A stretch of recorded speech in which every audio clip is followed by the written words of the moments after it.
आज की इस वीडियो के अंदर मैं आपको बताने जा रहा हूं कि लिंक्डइन को यूज करके आप किस तरीके से Dubai, Saudi Arab, Qatar, Oman के अंदर एक अच्छे प्लानिंग इंजीनियर की जॉब को ढूंढ सकते हैं। इससे पहले कि आज की इस वीडियो को स्टार्ट करें, I would request you people के इस चैनल को लाजमी सब्सक्राइब कीजिएगा ताकि फ्यूचर में कोई भी इस तरह की वीडियो बने तो आपको उसका लिंक बर वक्त मिल सके। So don't go away, stay there till end of this video, क्योंकि इस वीडियो के थ्रू मैं आपको बहुत सारी काम की चीजें बताने जा रहा हूं। अगर अभी तक आप इंजीनियर हैं, डिप्लोमा होल्डर हैं या अपने करियर के अंदर ये सब कुछ करने के बाद भी स्ट्रगल कर रहे हैं थोड़ी सैलरी पे, तो आज की वीडियो आपका पूरे का पूरा माइंड सेट चेंज करने जा रही है। सिंपल एक डायरेक्शन की जरूरत है आपको, एक स्किल डेवलप करने की। लेकिन स्किल डेवलप करने के बावजूद इंजीनियर्स को बहुत प्रॉब्लम होती है, तो वो प्रॉब्लम आज की इस वीडियो के अंदर मैं डिस्कस करने जा रहा हूं। सबसे पहले अपना लैपटॉप खोलें और लैपटॉप में जाएं लिंक्डइन के ऊपर। चाहे आपका लिंक्डइन ऑप्टिमाइज्ड है या नहीं, मुझे इससे कोई कंसर्न नहीं है। आपने उसके टॉप के ऊपर जाके यहां पे लिख दें प्लानिंग इंजीनियर। जैसे ही आप यहां पे प्लानिंग इंजीनियर लिखेंगे तो आगे वाला जो बॉक्स है ये आपसे पूछ रहा है चीख चीख करके, भैया कौन से कंट्री के अंदर आप अपनी जॉब तलाश करना चाहते हो। UAE, Saudi Arab, Qatar, Oman, US, UK, Canada, Australia. Just put that region in this area. तो नीचे आपका लिंक्डइन आपको वो सारी जॉब्स दे रहा है। ये वीडियो मैं इसलिए बना रहा हूं कि आज के दौर में जो भी जॉब आती है उस जॉब को अप्लाई करने से पहले आपको आइडिया होना चाहिए कंपनी किस तरीके से आप लोगों को शॉर्ट लिस्ट करती है। इसलिए ये वीडियो बड़ी जरूरी है। अगर आप एक सिंपल सीवी बनाकर, रिज्यूमे बनाकर कंपनीज के अंदर अप्लाई करते चले जा रहे हैं तो आप बहुत गलत कर रहे हैं। इसलिए इस वीडियो को लाजमी एंड तक देखिएगा। तो लेट्स स्टार्ट। आपको अपने लेफ्ट साइड पे बहुत सारी कंपनीज की जॉब बोर्ड नजर आ रहा है, जहां पे आप देखें project engineer, KBR company, global company के अंदर लीड प्लानिंग इंजीनियर की जॉब है, lead planner, planning manager green fix के अंदर, planning engineer Parsons.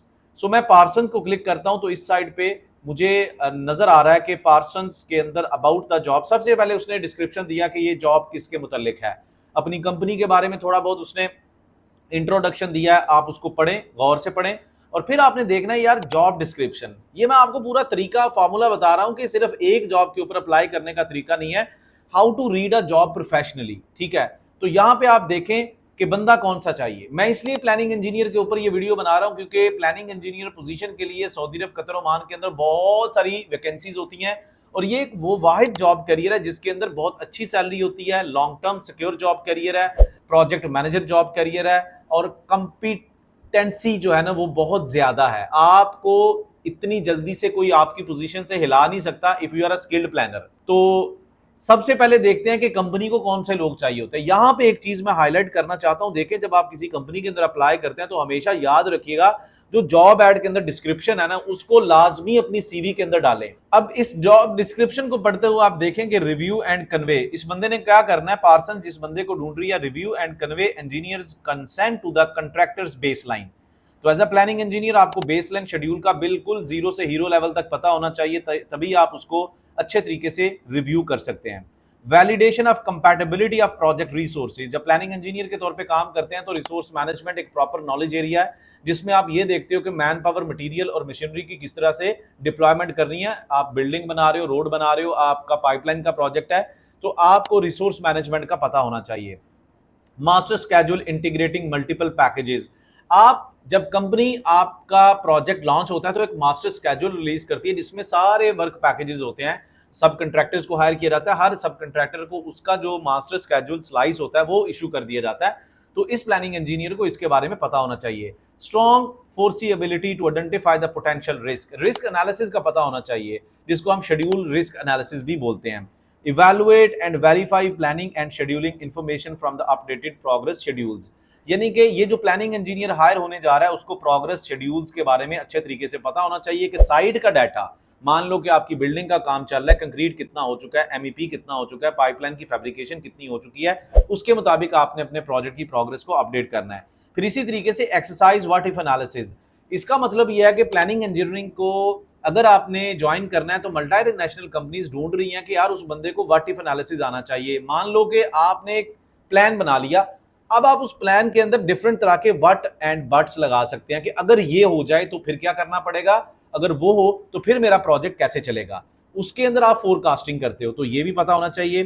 Prepare regular progress reports. ये तो मैं हमेशा बोलता हूं कि यार एक प्लानिंग इंजीनियर के तौर पे आपने किसी भी कंपनी को ज्वाइन करना है तो daily progress report, weekly progress report, monthly progress report आपको आनी ही चाहिए। और मजीद आप detailed assessment of the claims, EOT, जब आपका प्रोजेक्ट मान लो कि टाइम पे कंप्लीट नहीं हो रहा, 1 साल का प्रोजेक्ट था, 1 साल के अंदर आप सिर्फ उसको 60% ही कंप्लीट कर पाए, अब बाकी 40% आपको कंप्लीट करना है, आपको एक्स्ट्रा टाइम चाहिए।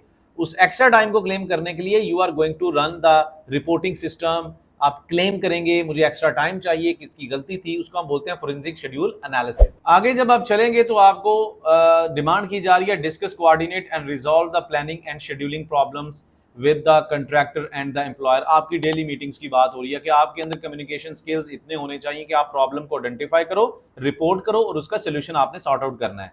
Coordination with the client to finalise the contractors programme, because Parsons is a consultant, तो अगर आप कंसल्टेंट साइड पे जाना चाहते हो तो आपको प्लानिंग के साथ साथ ये भी आइडेंटिफाई करना आना चाहिए कि किस तरीके से आपने चीजों को आगे कोऑर्डिनेट करना है। Coordination with clients, attending various meetings, then preparation of the trackers, logs to monitor critical issues. आपके प्रोजेक्ट प्लानिंग के अंदर डिफरेंट तरह के ट्रैकर्स होते हैं कि आप किस तरीके से प्रोक्योरमेंट को ट्रैक करोगे, डिजाइनिंग की जो ड्राइंग्स होती हैं उसको ट्रैक करोगे, प्रोग्रेस रिपोर्ट को ट्रैक करोगे, तो इसका भी सिस्टम जिस तरीके से चल रहा है उसको पता होना चाहिए। Agree on the progress measurement systems, PMS, एक पीएमएस होता है प्राइमरी P6 के अंदर, ये जितनी भी प्लानिंग चल रही है जिसमें आप प्रोग्रेस रिपोर्ट बना रहे हो, प्रोजेक्ट की शेड्यूलिंग बना रहे हो, बेसलाइन बना रहे हो, either there will be a PMIS, Excel, Microsoft project या प्राइमरी P6।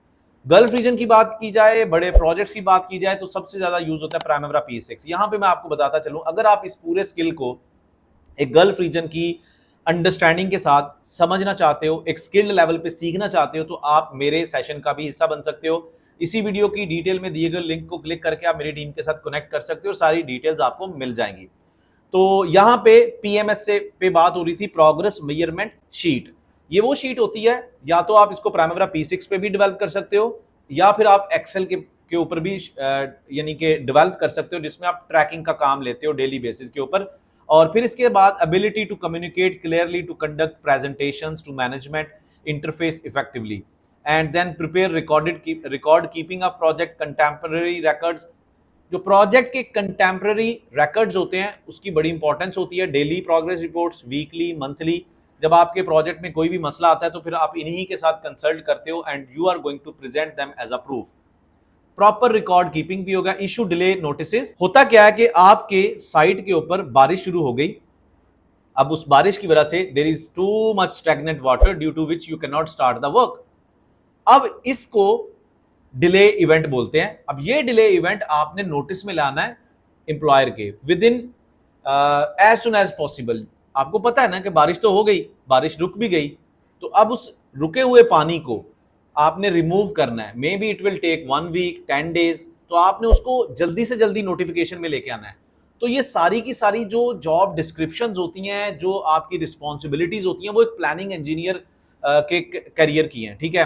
तो आप ऐसे नहीं कह सकते मैं एक सिविल इंजीनियर हूं, मैकेनिकल, इलेक्ट्रिकल, तो मैं प्लानिंग इंजीनियर में जाना चाहता हूं तो मैं बस अप्लाई कर दूं। आपके रिज्यूमे के अंदर ये सारी चीजें होनी चाहिए, पहली चीज।